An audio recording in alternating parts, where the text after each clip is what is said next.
you got countless opportunities to throw that football, man. And it's not just the wide receivers or Kyle Pitts at tight end. It's also out of the backfield there, too. Yeah, that's the other thing, man. Like, Bijan could catch some balls out of the backfield. That's not really what Tyler Allgeier's there for. But still, I don't really want to do anything with Kirk Cousins' season-long props. Yeah. Again, he's coming off an injury. He's older. And also, we expect Atlanta, even though they're going to get the ball, obviously, to Kyle Pitts more, we hope, and Drake London, and you bring in Mooney. But, I mean, you still have Bijan, man. He's probably going to get a bunch of red zone touches. So, obviously, he should go over 28.5 touchdown passes. He should throw at least 30, especially with the extra game now. But I don't really want to bet it, man. I don't. I wouldn't be shocked if we did see Michael Penix. Not like a 2-quarterback system or anything crazy like that. This isn't college. But, I mean, what if they start like 8-1, 9-1, and Cousins gets dinged up a little bit? You know, why rush him out there then, especially in this division? If Carolina doesn't take a step up with the new coaching staff and Bryce is still a mess, you know, what if Tampa regresses like we kind of all expect them to? You know, and then the Saints. I'm not even going to talk about the Saints the rest of this summer. I'm so sick of talking about Derek Carr and Dennis Allen after last week and the week before that I'm not even going to acknowledge them. So, but like, you know, there's a good chance maybe you're resting him down the stretch. That'd be my only thing. That'd be the only thing scaring me away from Kirk Cousins' stats, though, or props. Because the other thing you could say that we didn't get to when we were talking about Penix. Remember what happened when Green Bay moved up for Jordan Love in that draft? Lit a fire under Aaron Rodgers. He had that chip on his shoulder again. True. He went out and won an MVP after what some considered a down year, even though the Packers won 13 games that season.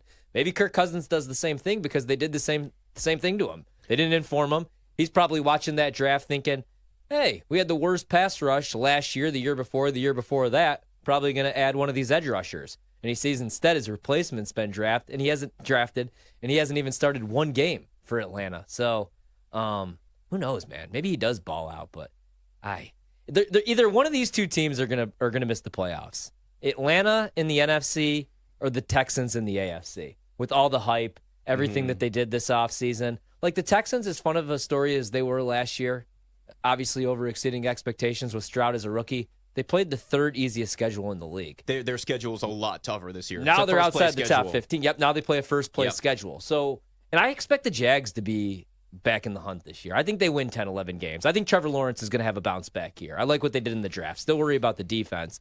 But with Atlanta, what they have going for them is the rest of that division. Unless Tampa just doesn't skip a beat with the new OC coming in and Baker just balls out again. I mean, they still have talent, right? I'm out on the Saints. Carolina, I like their win total over, but man, I'd be shocked if they went from being a team that couldn't cross the 50-yard line last year to a top 15 offense. Wouldn't you? Yes. I mean, like, they look bad last year. Yeah, Canellis is going to make a huge difference. And the receiver I'm most excited for is Xavier Legette, and he's a rookie. Well, rookie receivers can contribute. Like, let's not act like rookie receivers can't put up big numbers. You mentioned Cousins balling out, 40-1 to win MVP. I don't hate it. I wouldn't bet it personally. I'm taking boring prices, though, with Jalen Hurts. You're better off 5-1 comeback player of the year. I know the price obviously isn't the same, but more realistically, Cousins could win comeback player of the year. See, yeah, and that would be maybe what I would look at, because they kind of changed the criteria. We talked about this last week, because I was making the case for Sam Darnold, but he's not coming back from an injury. So I think maybe look at Cousins, maybe look at Nick Chubb. Because, let's be honest, Aaron Rodgers is not going to win comeback player of the year or MVP. I don't think he's getting any votes, even if he does go off for 50 touchdowns, 3 interceptions, and the Jets finally win 12, 13 games. I don't think he's going to get any votes. So, yeah, maybe that's the way to look at it, or the way to look for Cousins. I can't see him winning an MVP. I mean, I could see Atlanta winning 10, 11 games. I could see him having a Pro Bowl season. But Cousins going out there and winning an MVP, I don't know. I like Drake London and I like Mooney, but it's not like he's going out there, throwing the football to T. Higgins and Jamar Chase. Kirk Cousins doesn't get enough respect to get those votes. Even if they were a 12-win team and he threw for 4,200 yards and 33 touchdowns and 8 or 9 picks, he's not getting the votes. No. I mean, and listen, there's a lot of really talented quarterbacks out there that could win this year. There may be more falling on Josh Allen.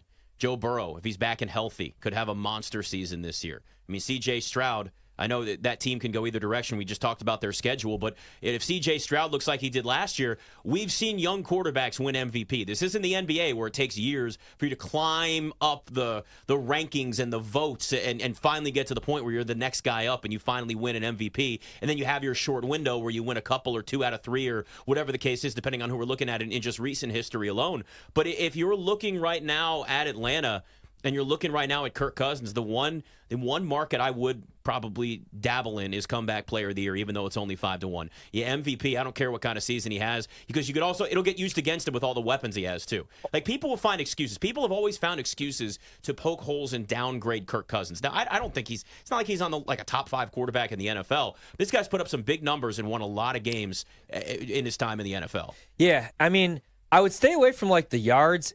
Maybe like you said, comeback player of the year, maybe if you're really aggressive on Atlanta, maybe you do want to take a shot, a 40-1 price on the MVP. Yeah. I wouldn't do it. Now you're bringing in a defensive-minded head coach and Raheem Morris, and I saw today, Miami was really struggling with their blitz pressures. Do you think that's more Miami's offensive line, or do you think, year one, we're going to get an improved pass rush from this Atlanta defense? So I am very skeptical of making too much out of any practice performance of any kind, even a joint practice. They are, they're better than the intra-squad practices, but I'm not going to sit here and tell you, they had a good day against the Dolphins, they're back, because this is a team that's had the worst pass rush in the NFL for a decade. Just can't get this problem fixed. And instead of drafting somebody who in theory could have really helped them fix the problem at number 8, they took Michael Penix, as we've mentioned. So they're going to have to scheme up pass rush. Falcons fans are as sick of that phrase as any other, is we're going to scheme up some pass rush this year, because that does not happen.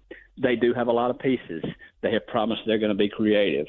They have promised that they feel confident about their pass rush, but nothing I see in any practice is going to make me have any confidence, and that's going to have to come on Sundays. Talking to Josh Kendall, BetMGM tonight. I have a quote here in front of me that I saved. It's been in my notes for a long time when it comes to the Falcons, and the reason why is because it involves Bijan Robinson. Raheem Morris said, in the simplest form that you can make it, it's get the ball to Bijan as much as you can in as many ideal situations that you possibly can, which totally makes sense, especially with the inconsistencies that we saw from him in his usage last year in the offense. Do we expect Raheem Morris to live up to that and give Bijan a lot of touches, whether it's in the backfield as a receiver or it's carrying the football, or could we still see decent amount of that being spread out? Because look, they do have a lot of weapons on offense.